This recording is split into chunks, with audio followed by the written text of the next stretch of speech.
So I am Carolyn Moor with the Modern Widows Club. And the whole month of April, we are having what's called the financial series. And we're talking to a lot of different experts in that area. Today, we're going to talk about financial transitions, what to do now, soon, and later.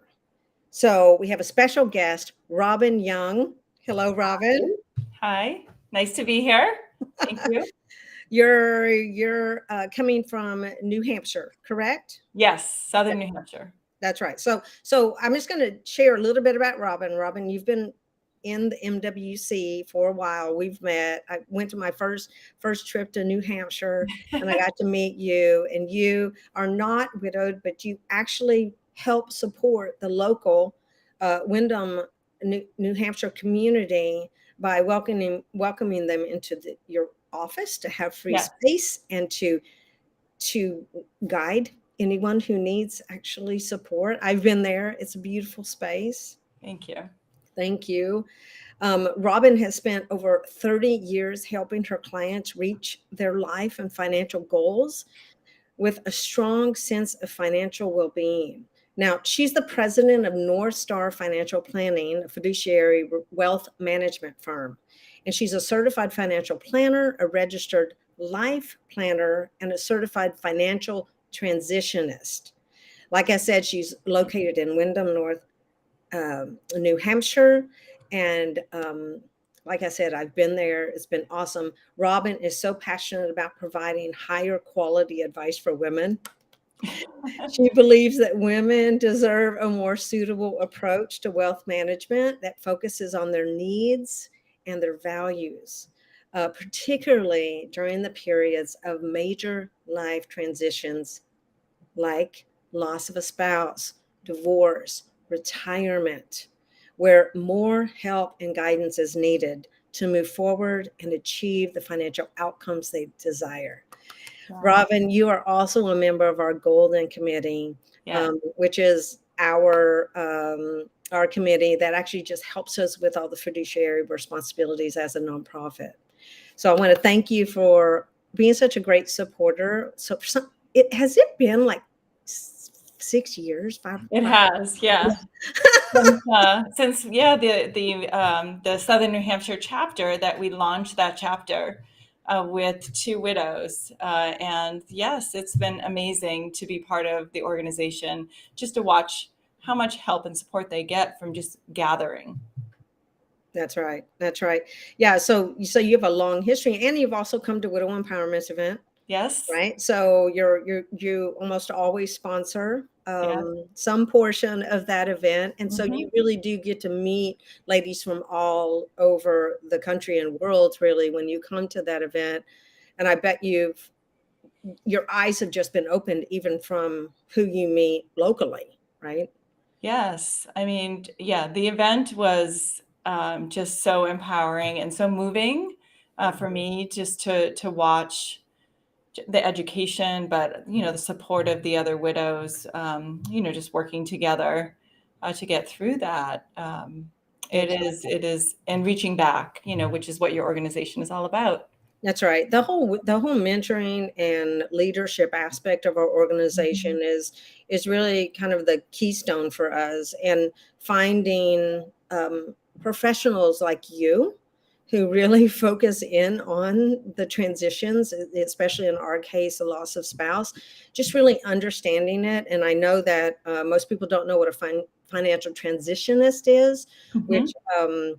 if you want to share a little bit about that, Sure. you can go into the questions. I think it's really important to talk about this because it's a different designation that I think helps you really understand Mhm. what she's going through. Yeah, so I think that easiest way to understand it is to think of my example. So I'm a certified financial planner, which is all the technical side Hmm. of the world.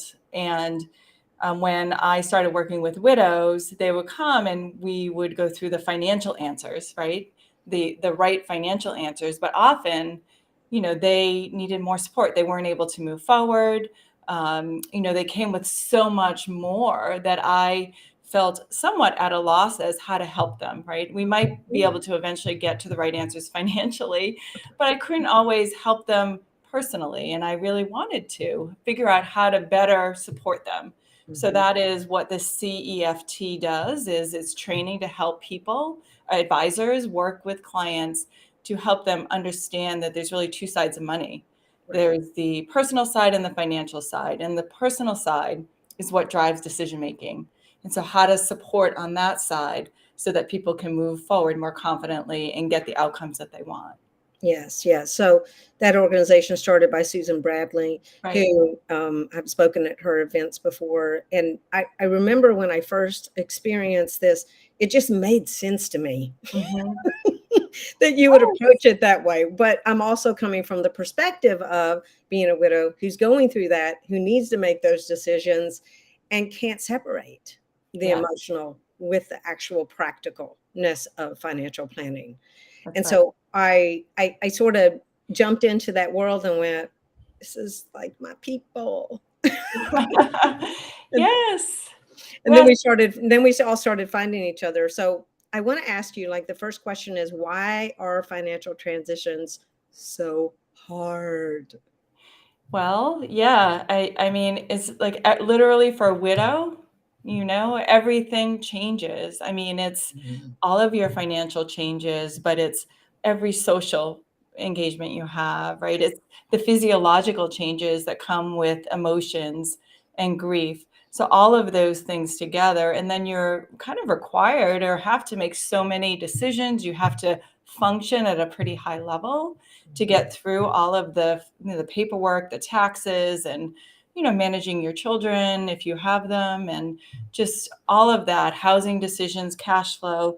I mean, it's hard because it is hard, Mhm, um, and I think one of the key things for people that I've seen is getting help.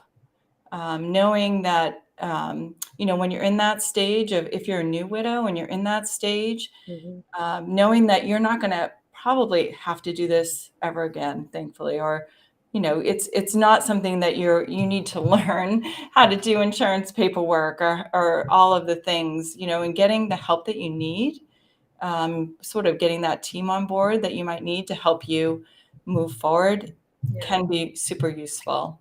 Well, you're not expected to know how to do it because it's the first time you are doing it. That's right. And Yeah. why not learn from the people who have done this before you? Not only professionals, but also an organization, just learning who to go to. And that's what I love about MWC is we do a lot of that vetting ahead of time. You wouldn't be here if we didn't have this 6-year relationship Yeah. prior to this point. Well, and the help, of an organization like yours. So team is, how are you going to get the support that you need to move forward financially, personally?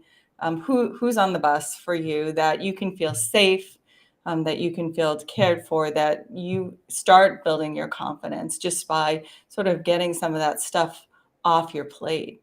I definitely know that when widows are feeling overwhelmed, just removing some of that stuff and helping them get through it, calling Social Security or those kinds of things really can make a difference and allow them to take a breath and get the self-care that they need. It can be very stressful, which a very high functioning woman, even if you were used to doing that stuff and you're widowed, and you're very high functioning, even someone like that still most likely can only do one thing in a Yeah, meeting. I So, agree. Yeah, having been a businesswoman, an yeah. owner of a business, managing 50 employees, I have to Mhm. say, widowhood was the first time in my life where I couldn't figure something out. And I was just handed these hundreds of important decisions to make at the same time, and I just needed a hug from the one person I wasn't going to get it from. Yes. Right? Yes. And it's like, there's no one there to hold my hand, to tell me I'm gonna make it through this. Like, I want to talk to that person, and that struggle to make Mhm. decisions in that sort of environment and headspace is what we talk about a lot with brain fog. And so this is why it's so important to really connect with someone who understands this next question, which is, how do you help someone to decide like what has to be exactly done now, because it is going to be exhausting, and then Mhm. you put off a little bit of something to soon, right? And Yeah. what is soon, and then later, because most people, there is immediate things you must do. Yeah. People are waiting on you. It's Yes. just immediacy of the death business, That's right. lack of a better term. But the death business moves right into the financial business almost seamlessly. And so this Yeah. concept of now, soon, and later, talk about that. Yeah. So I feel like when someone walks in my office, what I want them to do is tell me what is important to them, kind of what's keeping them up at night. What are the things that they want to hold on to, right? Mm. So kind of just starting with that grounding of, I want to stay in my house. I want to figure out how to stay in my house. Or, I want to make sure that my kids launch to college. Like, what are the things that are keeping you up at night that are stressful? And then, they're all always coming with piles of paper and things, financially that have to get done. And so that's where having someone who knows the system can tell you, well, Yeah. this has to be done right away. This is your Yes. Yes. taxes. You got to pay your taxes. We got to figure out where your money's coming from. Let's solve that and move that off your plate. And then, what are the important things? How are we going to fund your child's education? Where is your paycheck coming from? So kind of sorting and prioritizing, but it does kind of start with the dump of like, this is all of it, right? This is all of it. Like, let's write down everything. And then let's go through and really figure out which bucket it goes into. Yeah. Yeah, Um, that's true. And obviously, if you are uninformed about your financial situation with your spouse prior to this moment, it is mhm. probably going to be extremely overwhelming, and probably, I would think, a little bit more tendency to feel stuck. So what are some of the signs that you see sometimes when someone is feeling stuck? Yeah. So when someone, I mean, they can look a lot of different ways and depending on which stage, right? So a new widow stuck could be not really missing meetings, not making decisions, Mm. um, being very anxious and afraid to move forward in everything, right? Those are some of the ways that someone can feel stuck. So sometimes the way that we can help deal with that is maybe to bring in a family member who Mm. can help them, move forward in the ways that they need to move forward. We can bring in a trusted advisor. Maybe there is someone that they had been working with prior, like a CPA or someone that we can pull in to say, what can we do as a team to kind of move things forward? But self-care, I mean, again, it's going back to maybe we have shorter meetings Mm. that we're only covering one thing. Today, Jane, we're going to cover this one thing, and then you can come back next week and we'll tackle number two. That's a good point. Yeah. I think sometimes I felt in the beginning that I was overwhelmed because in 1 hour, Yeah. it's like It's warm. decisions were made. And then my mind was thinking, well, how's that going to impact my taxes? And now I have to go talk to my accountant about that. And Mhm. then, because there's the financial advisor, the accountant, and then the estate attorney, right? They're all there working together. Um, and the shorter meetings would have definitely helped me. But I think if you're a little bit further along, so you've done all the initial things and you're in that passage phase is what we call it in the transition world. Yeah, yeah. Um, that can look a little different, right? Because you're sort of fully standing on your own now, right? And you have all of this backpack of your history with your spouse or life partner. Mhm. And you have to figure out what of those things you want to move forward with and what you need to leave behind, right? And so that could go around, where do you want to live? how do you want to spend your days? Maybe you guys always golf together, but you don't really like golf. Yeah. You want to figure out something else to do. And so how do you, so stuck could look like not ready to let go of what you held so dear together, right? And that could be a house, it could be something financial, it could be something non-financial. And so really giving yourself space. So when that happens, that pause becomes really important, right? Yeah. Because you don't want to buy a house on a golf course, right? If you If don't care you about don't like golfing, golf. that's right. You're Yeah. like, So I like the beach. Well, then you should be living near the yeah, beach, right? but Because not ready to give up. this is the exchange in identity, right? Yeah, You were one identity, and now you're merging into figuring out what your new identity is, and you're making financial decisions based on that arc. that's right. And That's here at MWC, the research that we've done is to recreate a new identity and feel like you are fully that person. It takes about 7 years. yeah, yeah, So you're also seeing that in sort of the transitionist world, which made me so happy when I saw that, because I went, that's that what I have witnessed, yeah, in talking to tens of thousands of widows, but to have real data to back that, I went, okay, this is a marathon, people. This is not a sprint. yes, yeah. And And there are yeah, real consequences to moving too fast. absolutely. And I love that you gave the advice to have a family member or a friend come. Now, Mhm. that's awesome. But how do you manage any kind of outside influences like that, like pressure from friends and family for her to make decisions? I'm sure you see some of that. I do. I do. Yeah, I see it. Well, in a meeting, I really normalize the experience that the widow is going through. Meaning, I talk about that it takes a long time, that it's normal to feel these ways. It's normal not to want to Yeah. make a decision here, to really set the boundaries with the person in the room. So I really focus on trying to involve the client in making those decisions and corresponding mainly with that person, even though the other person's in the room and has opinions. So that's one way. The other way is people ask for money too. Is a big one. So they might get a big insurance check, or there might be other resources, and we actually have a letter that we'll send out on behalf, or that we'll give to a client about where I'm just in the process of figuring out my new financial situation, and I'm not in the stage that I can make any decisions about that. So again, putting up boundaries, like, I'm in process here, I don't know.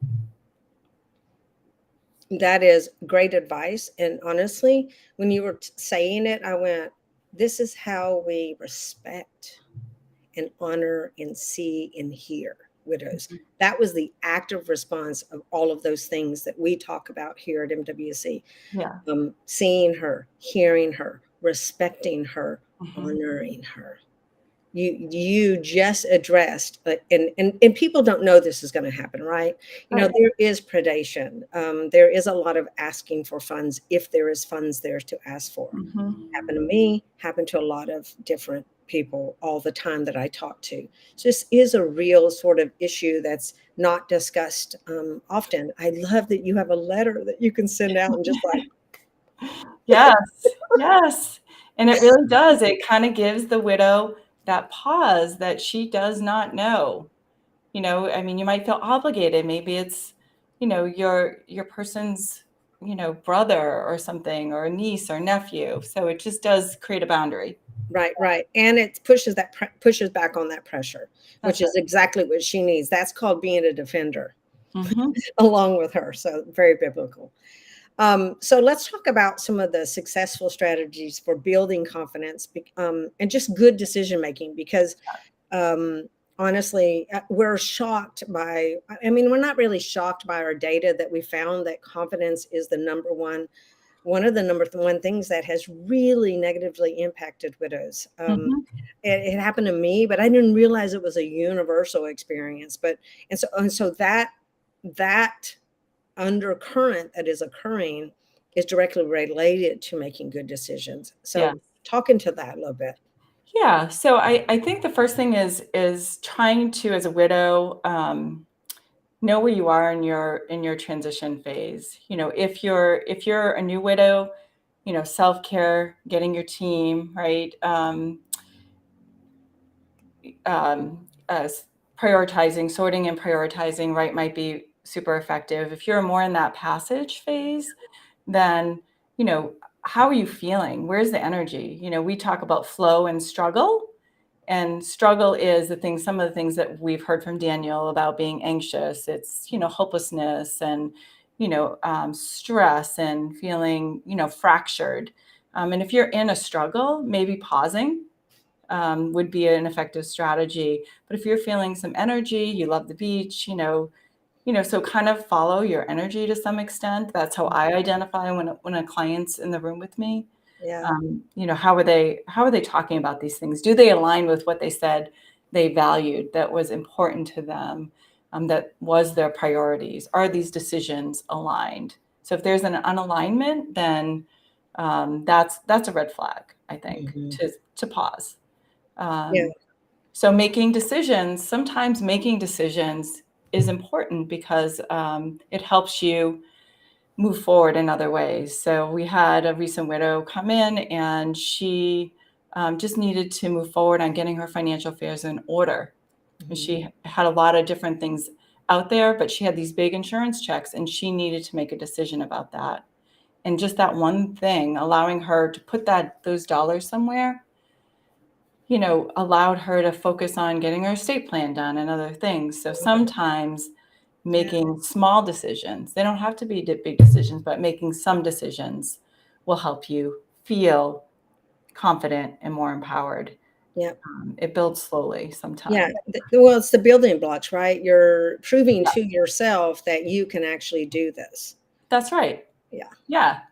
Yeah. Especially if you're doing it for the first time, I mean, investing your first dollar, if you've never done that before, is terrifying for people. Right? So maybe you don't do it all at once. That's right. And That's right. working with someone who has the, you know, ability to say that's okay. That's actually a really great thing.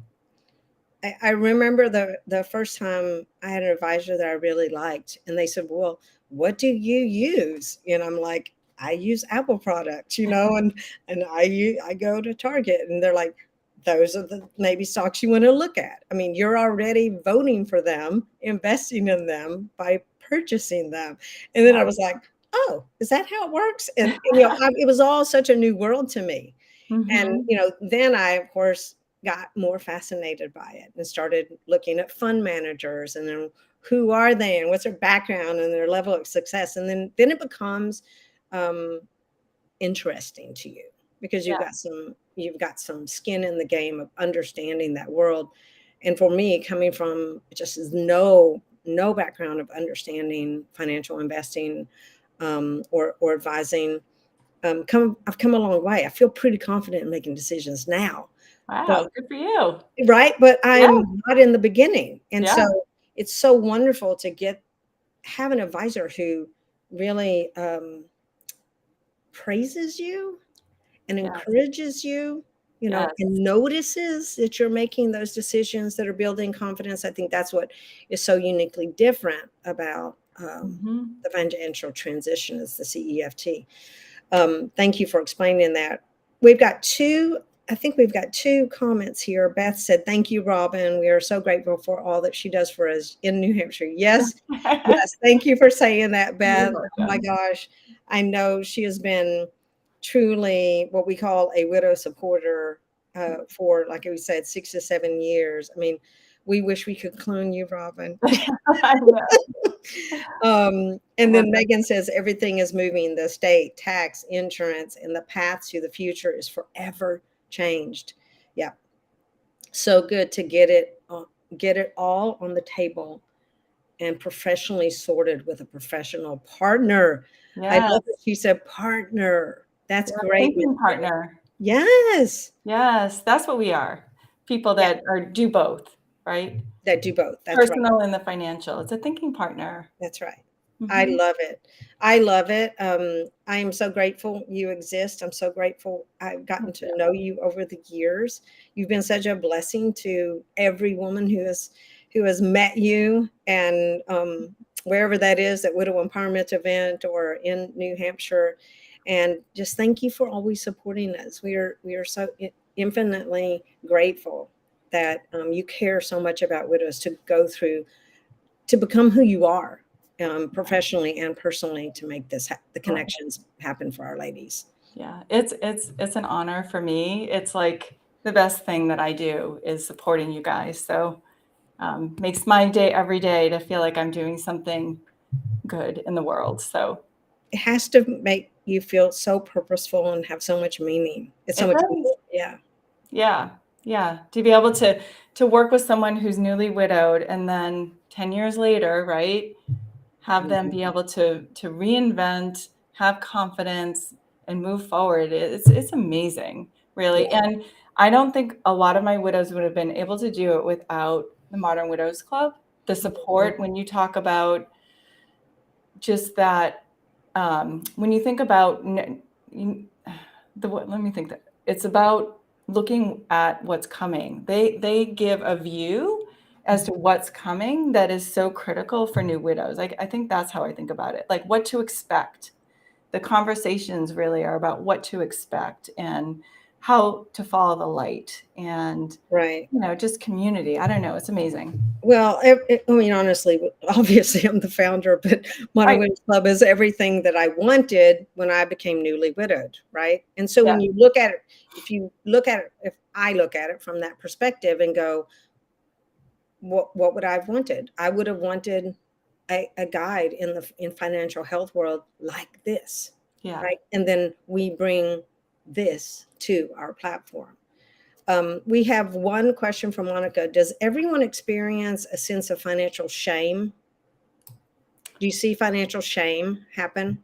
I do. I Yeah. do. Not everyone does, but yeah, it's really hard, to feel like you have some financial security and your person's not there, right? So that's a really hard thing, and so it takes time to Mm, work through that from a financial perspective. yeah, It, true.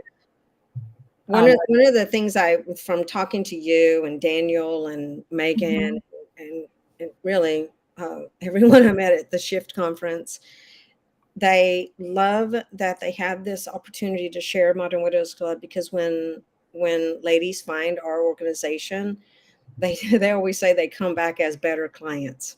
mhm. Yes. Oh my gosh, it's so true. So I love it, because this is one of the non-direct things that an organization like ours benefits in the world, is that Mhm. they actually become better financial clients. Um, Yeah. Yeah. It's yeah. I yeah, mean, I could say a lot about that, but yeah. probably not in the time that we have. No, because we're done here now. But Yeah. thank you so much for coming on the call today and sharing really about about the what to do now and soon and later, because Yeah. that is a topic we could have a series on all on its own. I know. Yeah. And we have one more, right? Coming Yeah, up. yep, yep. So thank you so much. Have a great rest of your day, and well, Thank you so much for having me. It's been a pleasure and love you guys. And hopefully we'll see you soon. yeah, awesome. Okay. Thanks, Robin. Bye, Carolyn.